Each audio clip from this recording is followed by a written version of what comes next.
Hello বন্ধুরা, তোমরা কেমন আছো? আজকে আমরা দেখবো ওয়ার্ডে পেজ লেআউট কিভাবে ব্যবহার করা যায়। চলো শুরু করা যাক। প্রথমে আমরা ওয়ার্ডটা খুলে নেব।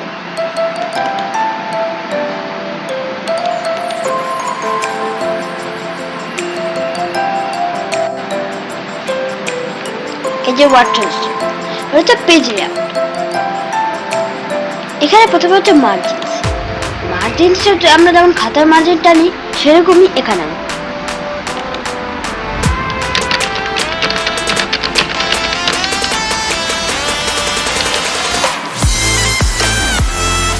এই যে এরকম যাবে।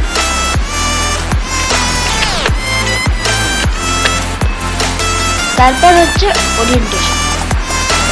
এটা ল্যান্ডস্কেপে বেশি চওড়া হয়ে যাচ্ছে, পোর্ট্রেটে লম্বা। হচ্ছে সাইজ যেমন বিভিন্ন ধরনের রয়েছে, বেশি ব্যবহার করা ভালো হচ্ছে F4।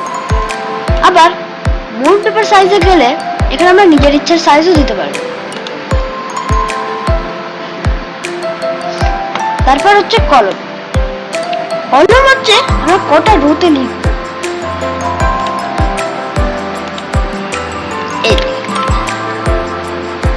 অধিকার যাবে না। তারপর হচ্ছে ব্রেকস আমি এর আগে ভিডিও লাইন নাম্বারস আমি রিস্টার্ট ইচ সেকশন যদি আমি টিপি তাহলে না প্রতিটা লাইনে আমার নাম্বার বুঝেছো। এটা আমার কোনো কাজে নেই, তুমি দেখবো না। Watermark custom watermark. এখানে এসে আমরা টেক্সট ওয়াটারমার্কে ক্লিক করি এবং টেক্সটটাকে আমরা নিজের ইচ্ছা দিই।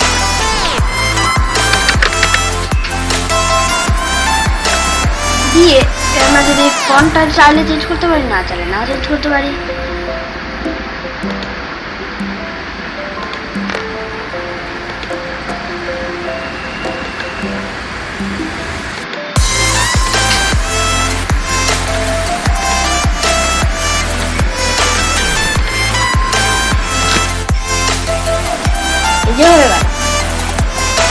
তারপর হচ্ছে পেজ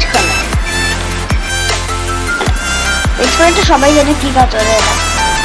এটা পেজ বর্ডার। এইটা যদি এসে আমরা যদি বক্স ক্লিক করি এবং আমাদের ইচ্ছার কালার দিই, তারপর আমরা এখানে চওড়াটা চুজ করি, তাহলে চলে আসবে। যেমন রাখতে হবে কোনো কাজ করার আগেই এটা দিতে, না হলে আমাদের কাজটা নষ্ট হয়ে যেতে পারে।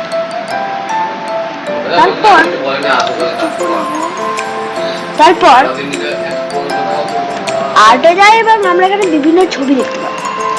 এর মধ্যে আমরা যদি কোনো ছবি চুজ করে নিই সেটা চলে আসবে।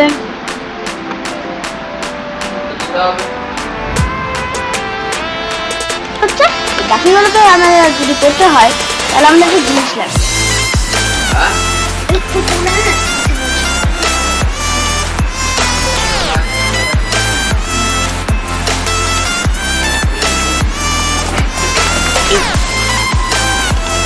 আমরা কিন্তু সরাতে পারবো না।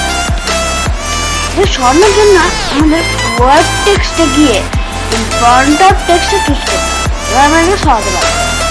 এবার হচ্ছে পজিশন আমরা এই সিটের যে কোনো জায়গাতে আমরা রাখার সহজেই রাখতে পারবো।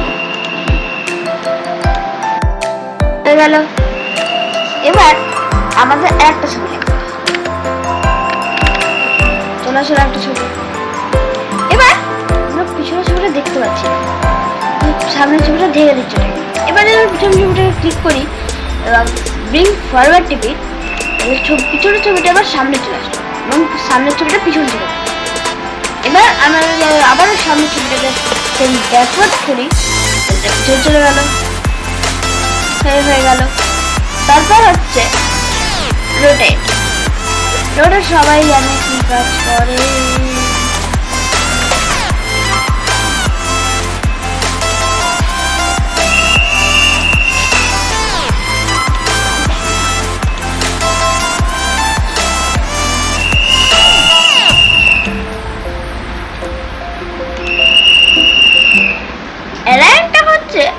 আমরা এই পেজে এটাকে একটু করে শর্ট করো, আমি যারা লেফট করে পেজে একবার শেষে চলে যাবে। এই হয়ে গেল